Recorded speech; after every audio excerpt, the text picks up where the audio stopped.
यहाँ पर क्या हुआ, जब भगवान श्री कृष्ण ने जन्म लिया ब्रजमंडल में द्वापर युग में, तो सारे देवता, सृष्टि के समस्त देवता उनके दर्शनों के लिए आए। तो भगवान शनिदेव भी पधारे।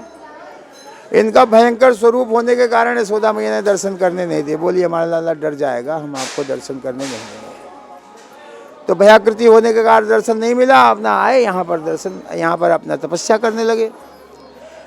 अनन्य भक्त हैं भगवान विष्णु के, इनको किसी प्रकार का कोई और दूसरा कार्य प्रिय नहीं है, तपस्वी स्वभाव है और भगवान विष्णु के दर्शन की बस यही दो काम है इनके।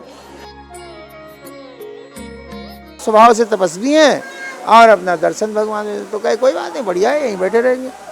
तो अपना यहीं बैठे अपना तपस्या करते रहे, तब साधना करते रहे। भगवान श्री कृष्ण जब किशोरावस्था में पहुँचे, गोचारण के लिए सब जगह जाने लगे, तो यहाँ भी आए।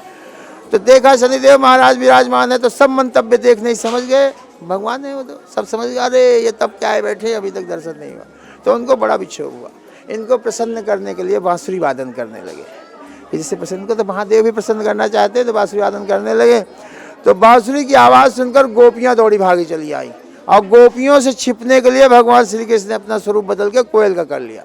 कोयल बन गए, और कोयल बन के इनको पत्तों के बीच में से इनको दर्शन देने लगे और गोपियों से छिप गए।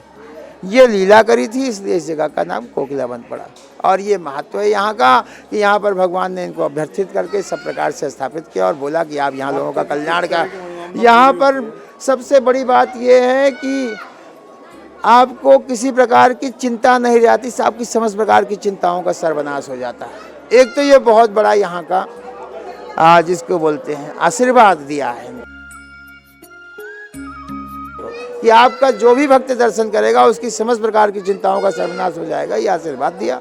और इनको अभ्यर्थित करके दैया 7.5 महादशा का न्यून हो जावे सब प्रभाव, ऐसा स्वभाव इनको दिया बाल रूप करके कि अच्छा जिससे किसी को नुकसान ना हो। यहाँ सबका इसे बाल रूप में विद्यमान है।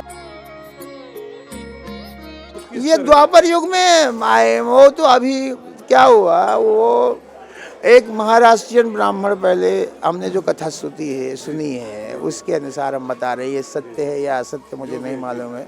हमको जो मालूम है, जो जानकारी है उसमें क्या है, कुछ लोगों से सुना है। तो वहाँ पर क्या हुआ, एक महाराष्ट्रियन ब्राह्मण पहले जो है पूजा वूजा करता था, अर्चना करता था। यहाँ पर ग्वालियर में जो वो है शनिचरा, हाँ, तो वहाँ पर क्या हुआ कि वो उसके बूढ़े हुआ, अपना घर चला गया। तो भगवान श्री शनिदेव महाराज को प्रिय लग गया था, वो प्रिय था वो पुजारी। तो उसके बिना उनका मन नहीं लग रहा था वहाँ। तो उसको स्वप्न में दर्शन दे के बोला कि तुम यहाँ आ जाओ। तो उसके आदेश मान करके अपना सब फिर से तैयारी करने लगा आने की। तो उसकी तैयारियां उस समय अपना यात्रा के इतने सुगम साधन नहीं होते रहे, वो उसकी कई तैयारियां करते हुए देख करके सब साधन जुटाने में उसको बड़ा कष्ट हो रहा था। शनिदेव महाराज को लगा कि अरे इसको तो हमने कष्ट में डाल दिया है। तो उसको बोले कि कोई बात नहीं, तुम कष्ट मत करो आने का, मैं स्वयं आ जाता हूँ यहाँ पर। तो इस प्रकार से वो शिला बह के गए, ऐसा कुछ श्रुति बताते हैं। शनिवार का दिन विशेष है, क्योंकि आप शनिवार का नहीं, शनिवार का तो दिन विशेष ही है। पीपल के वृक्ष के नीचे आप दीपक भी जला सकते हैं, हाँ, और नहीं पीपल के नीचे दिया जला सकते हैं। शनिवार का दिन का विशेष दिन है, तो वो तो विशेष दिन है ही है। लेकिन हाँ बताया आपको, वो प्राचीन मूर्ति है आगे वाली, और बाकी बाद में लगा देंगे।